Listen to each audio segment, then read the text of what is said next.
pehrivanım can kevem sen de benim elim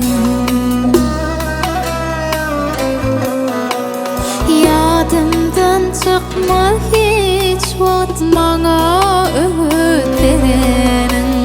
yerim tutma hiç vırdat kevem senin derin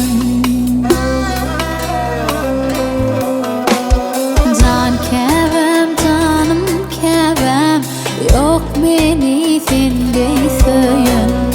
ayra salmasını kal mehrinden bağlam din can kevem canım kevem yok beni sendey söyün ayra salmasını kal mehrinden bağlam din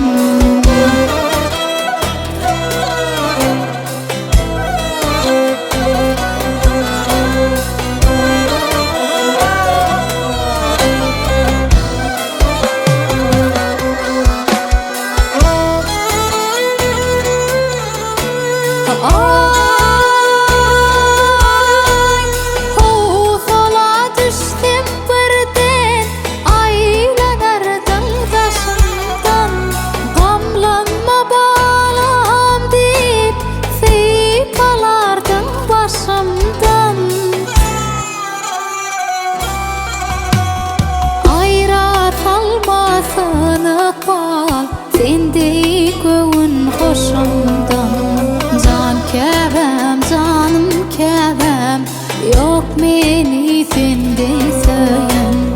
ayra